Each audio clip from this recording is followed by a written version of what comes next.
भीड़ बहुत है, कोई बात नहीं। महिंद्रा एक्सयूवी 500 ये एक ऐसा नाम है जिसने जो है ना 2012 के अंदर ऑटोमोबाइल मार्केट में भारत के अंदर जो है तबाही मचा दी थी।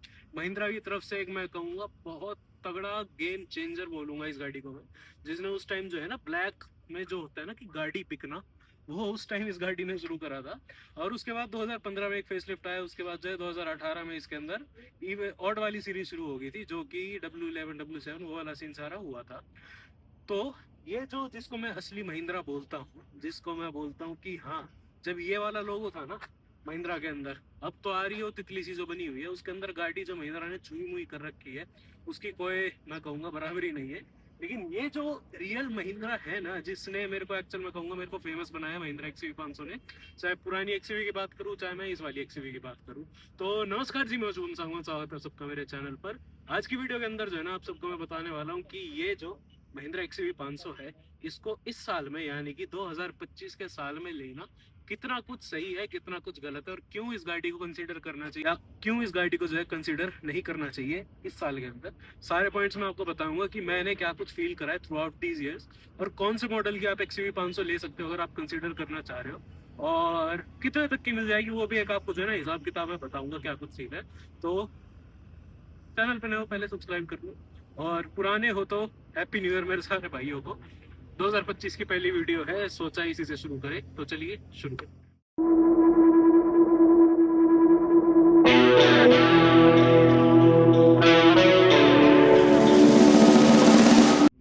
तो सबसे पहला पॉइंट देखो, 10 से 12 लाख का जो सेगमेंट है ना प्राइस ब्रैकेट में बोलूंगा गाड़ियों का, ये जो है ना आज की डेट में बड़ा इंपॉर्टेंट हो रखा है कि कोई भी बिगनर बंदा अपने लिए गाड़ी लेनी चाहे, या कोई भी बंदा जो 10-12 लाख रुपए अपनी एक गाड़ी के ऊपर लगाना चाहे, बेस्ट से बेस्ट आपको गाड़ी मिल सकती है महिंद्रा एक्सयूवी 500 जो है ना 19 मॉडल 20 मॉडल 5 साल पुरानी लगभग ऐसी गाड़ी जो ऑन आरसी 15 साल की थी। ठीक है, अगर दिल्ली एनसीआर से आप लो तो 10-12 लाख के ब्रैकेट में आपको गाड़ी मिल जाएगी। और मैं ये कहूँगा जो गाड़ी आपकी 10 साल वैलिड है ऑन आरसी, जिसको आप सारे देश में कहीं चला सकते हो, और वो गाड़ी इतनी भारी भरकम एक रियल एसयूवी में इस गाड़ी को नाम बोलूंगा।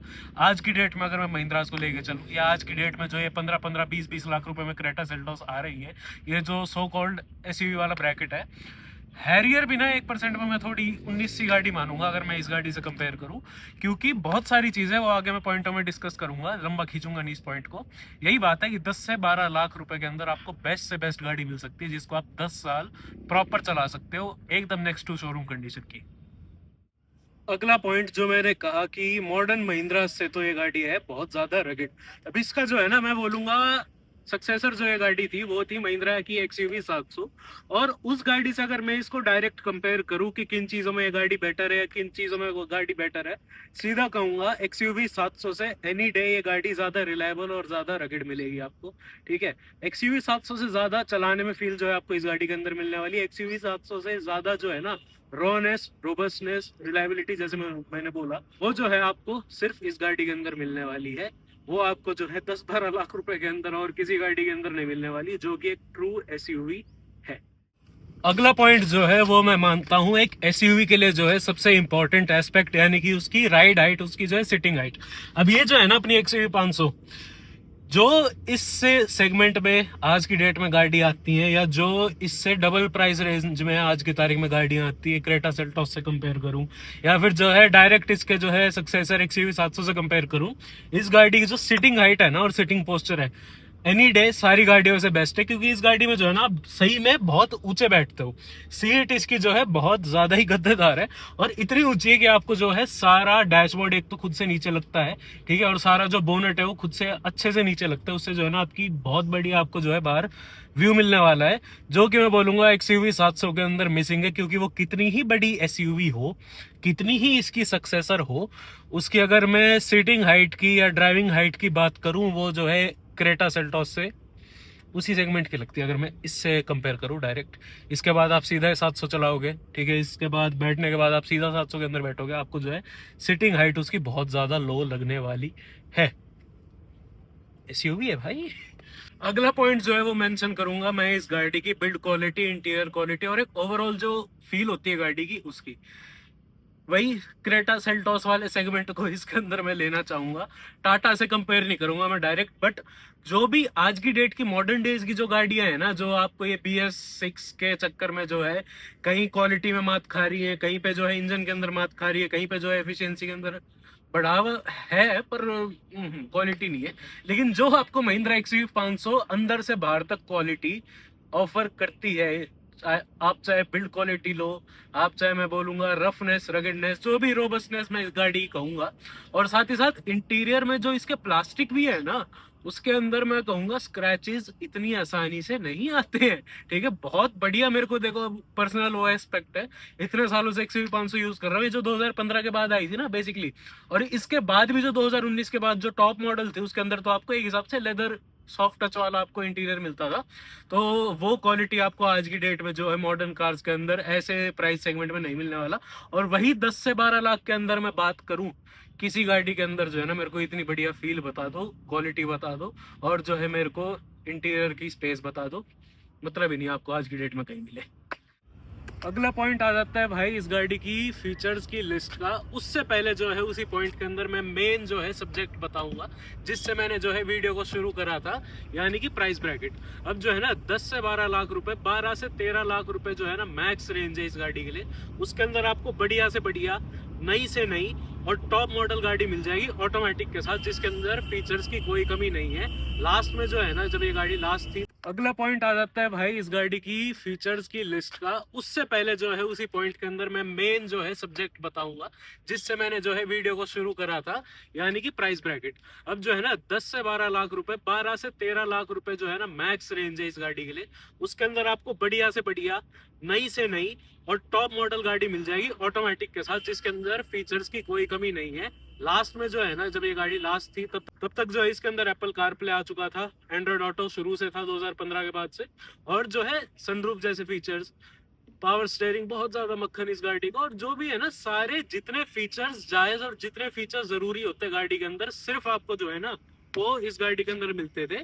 10 से 12 लाख रुपए में जो है इसका बढ़िया से बढ़िया मॉडल और टॉप मॉडल ऑटोमेटिक के साथ आपको जो है मिल जाएगा। अगला पॉइंट जो है वो डिस्कस करूंगा मैं इस गाड़ी की रिलायबिलिटी। देखो अनक्वेश्चनेबल रिलायबिलिटी, आप चाहे ऑटोमेटिक लो, आप चाहे मैनुअल लो। 2.5 लाख किलोमीटर मैंने बिना कोई इंजन की जो है छेड़खानी के साथ उस गाड़ी को चलाया था, जो इससे पिछली मेरी XUV 500 थी। जिनको नहीं पता है, ये XUV 500 मैंने सेकंड हैंड खरीदी थी। इससे पहले जो है 2013 में मैंने XUV 500 खरीदी थी, जिसको 2023 में 10 साल पूरे हो गए थे, और उस गाड़ी को मैंने 2.5 लाख किलोमीटर चला के बेचा था। ठीक है, चैनल पे जो है शुरुआत में वो गाड़ी आपको दिख जाएगी। लगभग 1.5 साल उस गाड़ी को बेचे भी हो गया मुझे। तो रिलायबिलिटी की बात करते हैं। अब ये जो है ना, मैं बेसिकली फोकस करूंगा कि 2025 और जो है प्राइस ब्रैकेट, यानी कि 2025 का जो साल है उसके अंदर रिलायबिलिटी कैसी कुछ है। इसके अगर कॉम्पिटिटर्स से आज की डेट में जो 10-12 लाख रुपए या 20 लाख रुपए की भी गाड़ी उठा लाओ आप, ठीक है, जितनी रिलायबल इस गाड़ी का इंजन है, जितने रिलायबल इस गाड़ी का इलेक्ट्रॉनिक्स है ना, अगर मैं कंपेयर करूं आज की प्रेजेंट डेट की महिंद्रा से, तो ये जो गाड़ी है ना कहीं बहुत ज़्यादा लेवल तक रिलायबल है। बिकॉज फालतू के फीचर्स नहीं है, पहली बात। ये इलेक्ट्रॉनिक्स की बात कर रहा हूँ, फालतू के फीचर्स नहीं है, डेटेड फीचर्स नहीं है। जितने ज़रूरी होते हैं एक नॉर्मल गाड़ी के अंदर, उतने फीचर्स थे। इसके जो सनरूफ वाला मॉडल आता था उसके अंदर भी कभी कोई कंप्लेंट्स नहीं थी। और इंजन की बात करें तो 2.2 लीटर का एमहॉक, जो आपको 140 bhp पुराना और 155 bhp आफ्टर 2019 मिल जाता था। ऐसा इंजन जाना माना कभी भी आपको जो है परेशानी नहीं आने वाली है। नई गाड़ियों के अंदर आ सकती है, पुरानी गाड़ी के अंदर, पुरानी महिंद्रा XUV 500 के अंदर कोई रिलायबिलिटी से रिलेटेड कंसर्न आपको नहीं मिलने वाला है। लेकिन अगर उस गाड़ी को ढंग से चलाओगे और टाइम टू टाइम सर्विस करवाओगे तो। अगले पॉइंट के अंदर जो है मैं 2 पॉइंट कवर करूंगा। पहला, इस गाड़ी का डिजाइन, ठीक है, बहुत बोल्ड और बहुत रगेड डिजाइन में बोलूंगा। आज की डेट में किसी को पसंद आए ना आए मुझे नहीं पता। जिनको अगर मॉडर्न डिजाइन पसंद है, जिनके आपको ऊपर जो है DRL मिलती है, नीचे आपको वो अपना हेडलाइट मिलती है, और फॉगलाइट उन गाड़ियों से गायब कर रखा है, वो डिजाइन पसंद है तो हटा दो वीडियो को, कोई बात नहीं। लेकिन अगर आपको पसंद है एक जेन्युइन SUV वाला डिजाइन, एक बोल्ड डिजाइन, और एक मैं बोलूंगा अपीलिंग डिजाइन, जो पुराने टाइम से नए टाइम तक और प्रेजेंट डेट में भी, अगर आप ये वाले फेस वाली XUV 500 लेने वाले हो, ठीक है, उसके अंदर बढ़िया टायर्स लगवा लो, साफ सुथरी गाड़ी रखो, मेरे ख्याल में उसकी डिजाइन लैंग्वेज के अंदर कोई कंसर्न नहीं आने वाला। और इसी चीज के अंदर ये बोलूंगा, जो मॉडर्न डिजाइन आ रहा है ना, मॉडर्न अगली कार्स बोलूंगा मैं उनको, ठीक है, जिनके ऊपर DRL दे दिया, नीचे हेडलाइट दे दी, अब जो उन गाड़ी के ओनर्स है, आई एम सो सॉरी, मैं जो है आपको फीलिंग्स को ठेस नहीं पहुंचाना चाहता, but this is what most car enthusiast think कि ये जो है मॉडर्न डिजाइन लैंग्वेज जो है बहुत अजीब सी है। डिजाइन लैंग्वेज प्रॉपर एसयूवी वाली बोल्ड डिजाइन आपको जो इस गाड़ी के अंदर मिलने वाला है, जो कि ना आपको प्रेजेंट डे की गाड़ियों के अंदर मिलने वाला, और ना ही मैं बोलूंगा सो कॉल्ड एसयूवीज जो क्रेटा सेल्टोस है उनकी डिजाइन लैंग्वेज ऑब्वियसली अलग है, बट डिजाइन की मैं बात कर रहा हूँ प्रॉपर इस गाड़ी की। कोई भी आपको जो है कंसर्न फील नहीं होने वाला, आगे से पीछे तक गाड़ी आपको बहुत बढ़िया बहुत अपीलिंग लगने वाली है। इंटीरियर भी अगर आप किसी और की बातों में आओगे तो आपको अजीब लगने वाला है, अगर इस गाड़ी को खुद ओन करोगे तो आपको पता चलेगा कि कितना स्पेशियस और कितना काम का इंटीरियर है।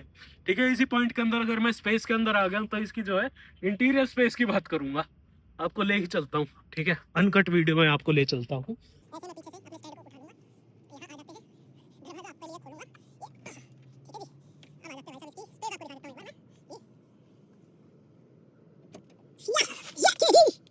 हाँ, लाइट ऑन कर लेता हूँ। तो स्पेस की जैसे मैं बात कर रहा था, होपफुली आपको जो आवाज मेरी ढंग से सुनाई दे रही होगी। आगे की दोनों सीट जो है ना 6 फुट 6.25 फुट के आदमी के हिसाब से एडजस्ट कर रखी है। आगे आपको स्पेस का कोई कंसर्न नहीं मिलने वाला। पीछे देख लो कितना स्पेस है मेरे लिए, लेग स्पेस में कोई कमी नहीं, हेड स्पेस एम्पल है। ठीक है, फ्लैट मेरे को जो है यहाँ पर स्पेस मिल जाती है। तो एक फुल फ्लेज आपकी फैमिली है ना, जो आपको जो है 7 सीटर की तलाश हो, आप जो है हेल्दी हेल्दी लोग हो एक फैमिली के अंदर, मेरे ख्याल में इससे ज्यादा स्पेशियस आपको गाड़ी कहीं नहीं मिलने वाली। ना आपको हाई एंड फॉर्च्यूनर एंडेवर जैसी गाड़ियों के अंदर मिलने वाला, ना आपको आज की डेट में स्कॉर्पियो एन या एक्सयूवी 700 जैसी गाड़ियों के अंदर मिलने वाला। जो स्पेस आपको एक्सयूवी 500 ऑफर करती थी फर्स्ट और सेकंड रो के अंदर, थर्ड रो की मैं गारंटी नहीं ले रहा, लेकिन जो 2 रो सबसे ज्यादा जरूरी होती है उसके अंदर जो स्पेस आपको एक्सयूवी 500 देती थी, आपको कोई और गाड़ी दे दे मेरे को बता देना, बंद कर देते हैं। तो अगला पॉइंट जो है ना, इसके अंदर 2-3 चीजें ले लेता हूँ, क्योंकि अभी जो है मेरी स्टोरेज फुल हो गई थी। मैंने ये शॉट जो है ले लिया था, लेकिन मैं पीछे गया तो मेरे को जो है स्टोरेज फुल मिली। फटाफट से खत्म करूंगा इस चीज को। अगला पॉइंट जो है मेन, जो मैं कहूंगा बहुत भाइयों का कंसर्न होता है इस गाड़ी की रिलायबिलिटी, इस गाड़ी की जो है सर्विस कॉस्ट। तो सबसे पहली बात, रिलायबिलिटी ऑफ पार्ट्स और ड्यूरेशन या रगेडनेस ऑफ पार्ट्स दो अलग चीज है। रिलायबिलिटी पार्ट्स की जाम फाड़ है, आपको कहीं भी आपको आधी रात को ये गाड़ी कहीं धोखा नहीं देने वाली, unlike MG hectares and other unreliable brands. ठीक है, मैं डायरेक्ट नहीं कह रहा बट समझो। ठीक है, और वो चीज अलग हो गई। दूसरी चीज ये होगी कि इसका जो पार्ट्स है उनकी जो मैं कहूंगा ड्यूरेशन चलने की थोड़ी सी कम लगेगी आपको, बट बहुत ज्यादा कम नहीं है। मॉडर्न डे वाली जो ब्रेक पैड और मॉडर्न डे की जो गाड़ियां हैं वो एक्चुअल में जल्दी उनके पार्ट्स वेयर एंड टियर हो जाते हैं, इसके उतनी जल्दी नहीं होते, लेकिन अगर टोयोटा से कंपेयर करोगे होते हैं, मना नहीं कर रहा। अब आ जाता हूँ उनके कॉस्ट के ऊपर। कोई बहुत भारी भरकम कॉस्ट नहीं है इस गाड़ी की जो है, कोई भी पार्ट आप ले लो, कोई भी अंदर से बाहर तक मैकेनिकल पार्ट ले लो, आपको कोई कमी नहीं आने वाली है। उसके बाद अगली चीज के ऊपर आता हूँ, जो आपका सबसे बड़ा डाउट है इस गाड़ी की जो है सर्विस कॉस्ट कितनी है। बाहर बढ़िया मैकेनिक अगर आप पकड़ोगे, बढ़िया ओरिजिनल पार्ट्स लगवाओगे महिंद्रा के, 5,000 रुपए के ब्रैकेट के अंदर जो है इस गाड़ी की नॉर्मल जो सर्विस होती है वो हो जानी है। 1,000 1,500 2,000 मैक्स आपका बंदा लेबर लेगा, तो 5 से 6,000 के बीच में आपकी बेस्ट इस गाड़ी की बेसिक सर्विस हो जानी है। तो उस चीज की टेंशन आपको नहीं लेनी। तो फाइनल जो है वर्डिक्ट मैं आपको बताऊं, क्यों लेनी चाहिए, ये सारे पॉइंट्स दिए थे, और क्यों नहीं लेनी चाहिए उसका मैं सिर्फ एक पॉइंट दूंगा। मैं यूं नहीं बोलूंगा कि बिल्कुल ही रिजेक्ट करो, सिर्फ एक पॉइंट मेरे को लगता है 2025 में ना लेने का, वो जो है दिल्ली एनसीआर के अंदर जो BS3 BS4 वाली, BS4 डीजल वाली अभी जो है पोल्यूशन के दौरान चीजें कर रखी थी, अब तो खैर वो चीज हटा दिया है। लेकिन एनसीआर के अंदर अगर आप XUV 500 लेना चाह रहे हो मत लेना। This video is specifically for the people जो दिल्ली एनसीआर से बाहर रहते हैं और जिनके जो है BS4 डीजल वाली भड़क नहीं है। बढ़िया से बढ़िया आपको जो है 10 साल की वैलिडिटी वाली महिंद्रा XUV 500 मिल जाएगी। और मेरे ख्याल में यार 10 साल से ज्यादा कोई बंदा गाड़ी नहीं रखता है, कोई बहुत ज्यादा ही प्यार करता है अपनी गाड़ी से, बिल्कुल ही किसी की कम चली है और गाड़ी लेने की सिस्टम बैठ नहीं रहा तो अलग चीज हो जाती है। लेकिन मैक्स टू मैक्स 10 साल मैं कहूँगा एक गाड़ी रखने का वैलिडेशन होता है। वो आपको जो है 15 साल की RC वाली कोई NCR की गाड़ी आप ले सकते हो अगर आप दिल्ली NCR से बाहर रहते हो। 10 लाख रुपए में भी अगर आपको मिल जाए, आप बाहर का भी नंबर लेना चाहो, RTO आपका 1.5-2 लाख रुपए लगेगा। अगर आप अपने वहां का नंबर लेना चाहते हो, अपनी स्टेट का, मान लो कोई आप दिल्ली की गाड़ी ले जाते हो जो ऑन RC अपना 15 साल की वैलिडिटी वाली है, या आप जो है गुड़गांव या आसपास एनसीआर की हरियाणा नंबर कोई गाड़ी ले जाते हो जिसकी जो है वैलिडिटी 15 साल की है, 5 साल उस गाड़ी को हो गए, लगभग 19-20 मॉडल वो गाड़ी आपको लेने को मिल रही है। 10 से 12 lakh is the max bracket जिसके अंदर आप जाओ। टॉप मॉडल गाड़ी आपको मिल जाएगी आराम से, कोई परेशानी नहीं है, ऑटोमेटिक के साथ। ठीक है जी, तो यही थी आज की वीडियो। आशा करता हूँ आपको अच्छी लगी। ऐसी वीडियोस आपके लिए लाता रहूंगा। तब तक के लिए आपको पता है क्या करना है, चैनल पे नए हो सब्सक्राइब करे बिना मत जाना। फिर से बोलूंगा हैप्पी न्यू ईयर मेरे सारे भाइयों को। मैंने सोचा कि नए साल की शुरुआत अपनी एक्सवी 500 के अलावा किस गाड़ी से क्यों करनी है। ठीक है, एक्सवी 500 हो गई है, कैमरी की भी वीडियो ऐसी बनेगी। ठीक है, और पोलो की भी मैं जल्दी वीडियो लेने वाला हूँ जिसके अंदर आपको बताऊंगा कि 2025 के अंदर वैगन पोलो लेना कितना कुछ फायदे की चीज है, या कितनी कुछ चीजें जो है आपको पोलो के अंदर बढ़िया मिलने वाली है। तो चैनल पे नए बने रहो, सब्सक्राइब दबा दो दबा दो दबा दो। और वीडियो कैसी लगी कमेंट करके मेरे को जरूर बताना। आपका कोई भी डाउट हो एक्सवी 500 या किसी भी गाड़ी से रिलेटेड तो भी मेरे को जो है जरूर बता देना। अंधेरा हो चुका है, 6 बज चुके हैं, ठंड हो रही है। घर जाके फटाफट इस वीडियो को भी एडिट करूंगा 1 घंटे के अंदर, क्योंकि 8 बजे आप सबके सामने वीडियो आ जाएगी। 2025 के बहुत सारे गोल्स है मेरे, तो उन सारे गोल से अगर आप जुड़ना चाहते हो तो फटाफट गोल गोल आपको जो है इंस्टाग्राम का वो दिख गया होगा लोगो, वहां पर मेरी आईडी दिख गई होगी, वहां जाके सारे डाउट पूछ सकते हो। और वहां जाकर मेरे को फॉलो करके आप कुछ भी क्वेरी मेरे से पूछ सकते हो, ईमेल पे भी पूछ सकते हो, फेसबुक पे भी मेरे से जुड़ जाओ, क्योंकि बहुत नई चीजें मैं इस साल के लिए सोच रहा हूँ। जल्दी से आपको और सरप्राइजेस मिलते रहेंगे। मिलते अगली वीडियो में, तब तक के लिए धन्यवाद।